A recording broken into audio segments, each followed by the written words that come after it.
Allez, aujourd'hui, on plonge dans les coulisses de l'économie. On va parler de ces forces un peu cachées qui, au final, façonnent nos choix tous les jours, et surtout les prix qu'on paie. Et vous allez voir, c'est un mécanisme bien plus complexe qu'il n'y paraît. On s'est tous posé la question, non? Pour un service aussi essentiel que le téléphone, comment ça se fait que les options se comptent sur les doigts d'une main? Eh bien, cette question toute simple, elle nous mène en fait au cœur de notre sujet. Dans les livres d'économie, on nous parle souvent d'un monde idéal, la concurrence pure et parfaite. Un rêve, avec des tonnes de choix, des prix tirés vers le bas. Sauf que la réalité, celle qu'on vit, est bien différente. C'est ce grand écart qu'on va explorer ensemble. Alors, comment on en arrive là? Comment passe-t-on du rêve à la réalité? Tout s'articule autour d'un concept clé, le fameux pouvoir de marché. Voyons un peu ce qui se cache derrière ces mots. Le pouvoir de marché, en gros, c'est quand une entreprise n'est plus obligée d'accepter le prix fixé par la concurrence, mais qu'elle peut elle-même influencer ce prix. Elle ne subit plus, elle décide. Elle devient ce qu'on appelle un faiseur de prix. Et ça change absolument toutes les règles du jeu. Bon, ce pouvoir, il ne sort pas de nulle part. Il y a 4 grandes raisons qui l'expliquent. D'abord, tout simplement, quand il y a très peu de vendeurs. Ensuite, quand il y a des obstacles qui empêchent de nouveaux concurrents de se lancer. On appelle ça des barrières à l'entrée. Troisièmement, des petites ententes entre concurrents qui sont d'ailleurs souvent illégales. Et enfin, le fait de proposer des produits vraiment uniques qui se démarquent de tout le reste. Et des exemples, on en a sous les yeux tous les jours. La téléphonie mobile, on en parlait. 4 acteurs se partagent quasiment tout le marché français. C'est peu. Mais alors pour les avions de ligne, c'est encore plus fou. C'est un duel mondial. Airbus, Boeing, et c'est à peu près tout. Difficile, voire impossible pour un petit nouveau de venir jouer dans la cour des grands.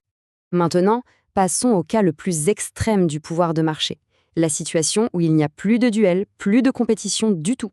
Le monopole. Une seule entreprise qui tient les rênes. Ce qui est intéressant, c'est qu'il n'y a pas qu'un seul type de monopole.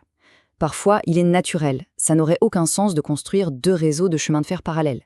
Parfois, il est légal, créé par un brevet qui protège une invention pharmaceutique, par exemple.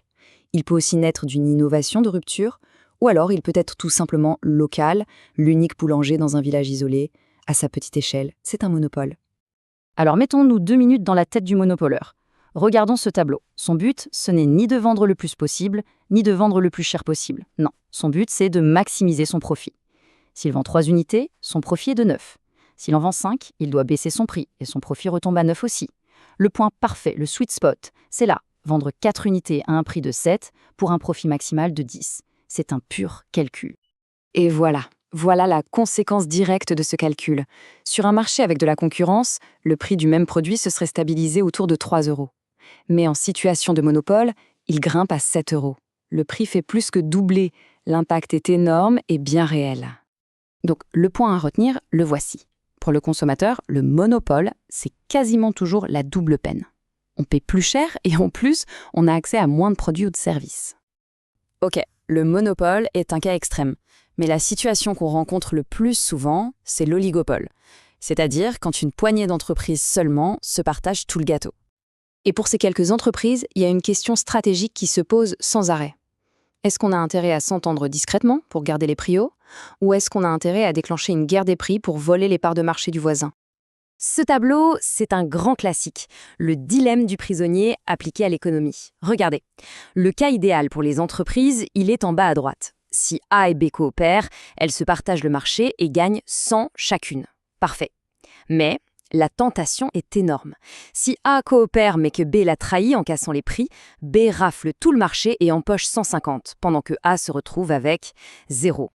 Logiquement, on se dit que la meilleure solution pour l'ensemble du secteur, c'est de coopérer. C'est le scénario où la somme des gains est la plus élevée pour tout le monde. Sauf que l'appât du gain individuel est un moteur puissant. Chaque entreprise se dit qu'elle a plus à gagner en trahissant l'autre. Et le résultat le plus probable, c'est quoi? C'est que les deux se méfient, les deux finissent par se trahir en même temps et elles atterrissent dans la pire case pour elles, 50 chacune. C'est ça, toute la tension de l'oligopole. Et quand cette coopération va trop loin, qu'elle devient une entente secrète et illégale, les conséquences peuvent être spectaculaires. Ce chiffre, 3,8 milliards d'euros, c'est l'amende record infligée par l'Europe au cartel des constructeurs de camions. Ils s'étaient entendus sur les prix pendant des années. Heureusement, face à ces imperfections du marché, il existe des garde-fous. Des acteurs qui entrent en jeu pour essayer de rééquilibrer la partie. Ce sont les autorités de la concurrence. Leur rôle, au fond, est assez simple à comprendre. Ce sont les arbitres du jeu économique. Ils sont là pour s'assurer que les règles sont bien respectées, pour que la partie reste la plus juste possible, surtout pour les consommateurs. Concrètement, qu'est-ce qu'ils font? Eh bien, ils traquent les ententes illégales, les cartels. Ils peuvent aussi interdire le rachat d'un concurrent si ça risque de créer un quasi-monopole. Et ils sanctionnent les entreprises qui abusent de leur pouvoir. L'objectif final, c'est toujours le même, protéger le portefeuille et le choix du consommateur. Cette fameuse citation d'Adam Smith résume parfaitement l'idée. L'intérêt personnel des entreprises, c'est le moteur de l'économie, c'est vrai, mais c'est une concurrence bien régulée, bien arbitrée qui permet de canaliser cet intérêt pour qu'il profite à tout le monde. Sans ces règles, cet intérêt peut vite déraper vers les abus qu'on vient de voir. Voilà, les mécanismes sont posés. Le monopole, l'oligopole, les stratégies des entreprises, le rôle des arbitres. La grande question qui reste en suspens et que chacun peut se poser en regardant autour de soi, c'est celle-ci. Aujourd'hui, dans les faits, à quel point le jeu est-il vraiment équitable ?